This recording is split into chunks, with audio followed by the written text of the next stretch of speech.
The county clerk's office revealing what happened. It says the sheet was a working document used to test the system in anticipation of a large indictment. It was quickly removed, and the clerk's office stressed today it was a fictitious document. I did a work sample in the system, and when I hit save, it went to the press queue. I have no dog in the fight. We just want to be transparent, right? And so I don't have anything to hide.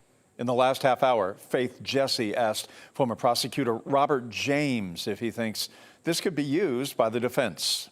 It's ugly, it's embarrassing, it's inappropriate, it's a mess, quite frankly. But how does it prejudice Donald Trump or any of the other defendants that are in this indictment? That's the question. And at this point, I haven't heard any compelling arguments that it does. No compelling argument, he says. Well, that's interesting for him to say, considering we have plenty of time between now and the 2024 election. Anything can happen, especially when it comes to politics. Now, before we begin, I'd like to say a thank you. Thank you for everyone watching these videos. It encourages me to make more videos. I really do appreciate it. Please take a moment to hit that like button so this video can be spread to the masses. Also, hit that subscribe button and that notification bell to get notified of future videos. Now, if you have been keeping up with this whole indictment nonsense, in my opinion, nonsense against President Donald Trump, especially this Georgia indictment, you know what's going on right now. You know that they've indicted him under RICO. You've seen the charges. I put a video out back maybe last week, and it was my part 2 video. If you haven't seen it, check it out. I went through, not too long, but briefly, the indictment itself and those who are named, like Donald Trump, Jenna Ellis, Mark Meadows, etc., etc. Now, we're going to talk about the mishap, quote unquote mishap, of the indictment being put out to the press and then retracted. Also, a senator challenging DA Willis. So we'll get into that as well. Now, first, ABC News. Georgia clerk says mishap caused erroneous release of list of Trump charges. If you watched my previous videos in regards to this, you're up to speed on it. If you haven't, check it out. But I want to go straight down to this. Trump legal team has already suggested it would claim prosecutorial misconduct, saying shortly after the document was posted that this was not a simple administrative mistake, but is emblematic of the persuasive and glaring constitutional violations which have plagued this case from its very inception. The events that have unfolded today have been shocking and absurd, starting with the leak of a presumed and premature indictment before the witnesses had testified or the grand jury had deliberated, and ended with the district attorney being unable to offer an explanation. Lawyers Drew Feinling, Jennifer Little, and Marissa Goldberg said in a statement after the indictment was released, in light of this major fumble, the Fulton County District Attorney's Office clearly decided to force through and rush this 98-page indictment. Trump himself also seized the opportunity to raise money for his 2024 presidential campaign, writing in an email before the indictment came down, "The grand jury testimony has not even finished, but it's clear the district attorney has already decided how this case will end." Now you have all these experts chiming in, like the one you saw in the beginning of the video, saying stuff like, while Trump may use the premature posting in an effort to undermine the integrity of Willis's investigation on the campaign trail, it's unlikely to ultimately have an impact in the courtroom. We'll see. We shall see. It's early. You have plenty of time to find out what's going on. Plenty of time. Anything can happen. Again, politics is a whirlwind, especially when it comes to 2024. You think now it's crazy? Wait till 2024. It's going to be unbelievable. Now let's see what Shay Alexander has to say. She's the clerk who released the premature indictment and then had it retracted before sending out the official indictment. Alexander says she was under a lot of pressure to make sure this process went smoothly. There were no hiccups. She says in trying to be perfect, she made a mistake, and instead of hitting save, she hit send. I am human. Fulton County Clerk of Court Shay Alexander says even though she's human, she strives for perfection. And that's how the mishap happened. The mishap was she inadvertently posted the indictment charges against former President Donald Trump, even though the grand jury was still deliberating Monday. That set off a media firestorm and had Trump's attorneys saying prosecutors had no respect for the grand jury process. Alexander said this had nothing to do with the DA's office and there was nothing sinister about the mistake she made. I have no dog in the fight. She says in an effort to handle the indictment perfectly, she messed up. I did a work sample. No dog in the fight, huh? No dog in the fight. You know, she was just elected as this clerk, okay? And as you can see, as she's nodding her head and smiling, I wish there were body language experts. I mean, we're bombarded body language or someone to just, you know, critique how she's reacting to this. Because to me, as you can see, she's nodding her head. She's convincing herself that it was a mistake. She's trying to convince you, the viewer, that it was a mistake, that she's completely innocent. She's smiling, everything, just to win you over, okay? Don't fall for it. I mean, she was elected. She has a job, one job, okay? And she blew it. And she's trying to paint it as if, oh, this is a big indictment that, you know, we were just trying to, you know, make sure everything was good before we actually put it out there. Watch. In the system.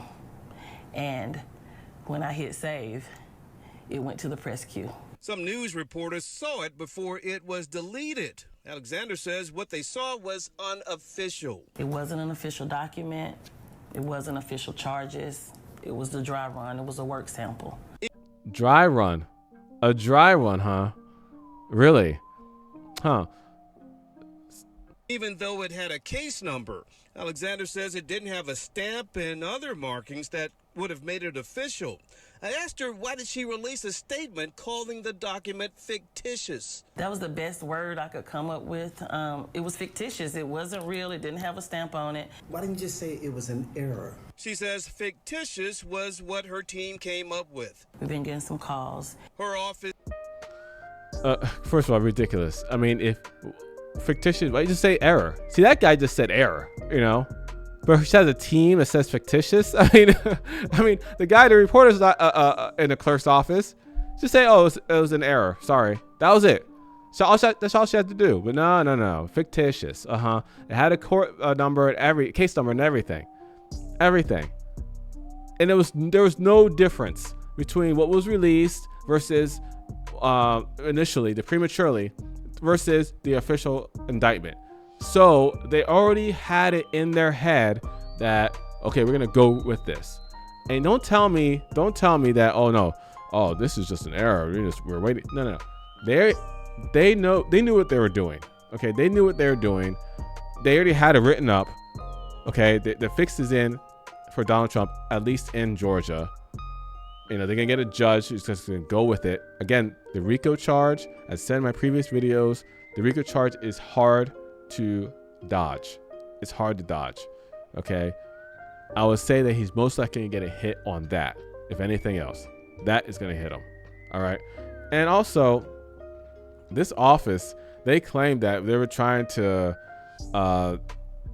test the system and for a big indictment. Well, as you know, Young Thug and his crew at YSL, they were throwing a huge indictment. So it's not like they've never thrown huge indictments before.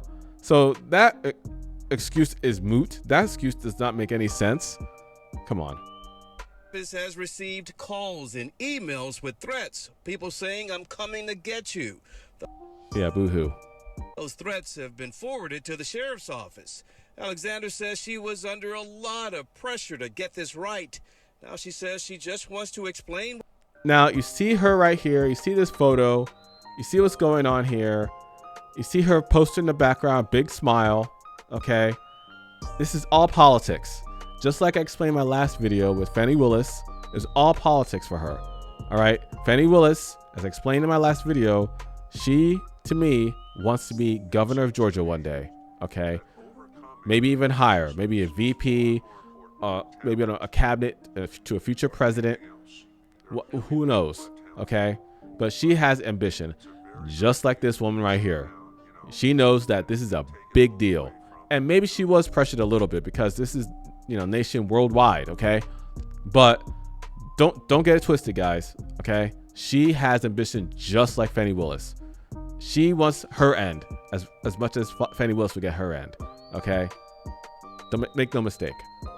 What happened and get back to work. I tell my staff we just want to be transparent, right? And so I don't have anything to hide.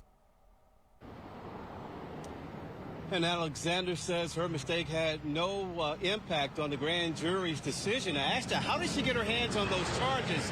She says she has access to that information as clerk of court. She says her office is taking those threats very seriously. Now, let's shift gears here. This state senator of Georgia, Colton Moore, he's actually taking steps to move to impeach DA Fani Willis. Okay, let's see what he has to say. Hello, this is Colton Moore from Northwest Georgia, state senator. I've officially called for an emergency legislative session to investigate corrupt district attorney Fani Willis. I'm sick and tired of these weak, so-called leaders telling us to sit down and be quiet. We have to take action. I need patriots like you to help me. We got a country to save. Now you saw that video, and then you saw the intro video of that guy saying that there may not be any compelling argument that may favor Trump in this indictment. That might be true, okay? But again, time will tell. However, that doesn't negate the possibility of going after Fani Willis herself. Breitbart exclusive. Georgia state senator takes first step to impeach Trump's Fulton County prosecutor. Georgia state senator Colton Moore, Republican, took the first step on Thursday towards impeaching Fulton County District Attorney Fani Willis for her actions against former President Donald Trump, a memo exclusively obtained by Breitbart News shows. In a letter to Governor Brian Kemp, Moore announced an initiative to begin an emergency session to conduct a thorough investigation into the actions undertaken by Willis. On Tuesday, a Georgia grand jury indicted Trump on 13 counts. And again, those counts were explained in my part 2 video of this series. The lawmakers' investigation could lead to defunding Willis's investigation of Trump and or ultimately impeaching the district attorney. Now, you see what I'm saying? Politics works fast. Things can happen anytime. You can't just say, oh, it's no impact. No, you can't say stuff like that. You never know, okay? Especially as of this recording, we're in August 2023. We haven't even hit the primary debate yet. We're over a year away from the next election, okay? Anything can happen. We must strip all funding and, if appropriate, impeach Fani Willis, Moore said in a statement. As a Georgia state senator, I am officially calling for an emergency session to review the actions of Fani Willis, he said. America is under attack.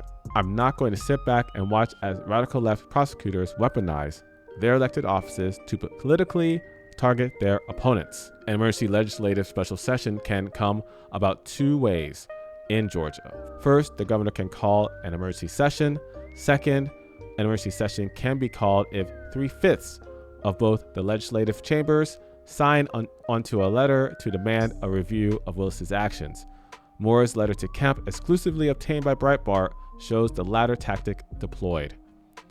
Now, let's see the official document here. This is the official letter by State Senator Colton Moore to Governor Brian Kemp. Dear Governor Kemp, we, the undersigned, being duly elected members of the Georgia House of Representatives and Georgia Senate, and comprising 3/5 of each respective house, pursuant to Article 4, Section 2, Paragraph 7b, hereby certify that you, in writing, with a copy to the Secretary of State, that in our opinion an emergency exists in the affairs of the state, requiring a special session to be convened under that section, for all purposes to include, without limitation, the review and response to the actions of Fani Willis. A campaign veteran who runs America First Georgia campaigns, Cliff Maloney, told Breitbart News that Moore's effort to fight back against Willis is the only initiative in Georgia to block Trump's prosecution. Finally, a leader who is stepping up and fighting back against the epidemic of corrupt district attorneys that are drunk on power, he said. Colton Moore is an absolute patriot, he said. He must win this battle, and I encourage every liberty-loving American to support him.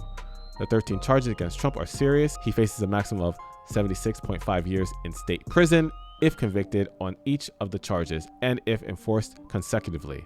The Fulton County District Attorney's Office clearly decided to force through and rush the 98-page indictment, Trump said in a statement. This one-sided grand jury presentation relied on witnesses who harbor their own personal and political interests.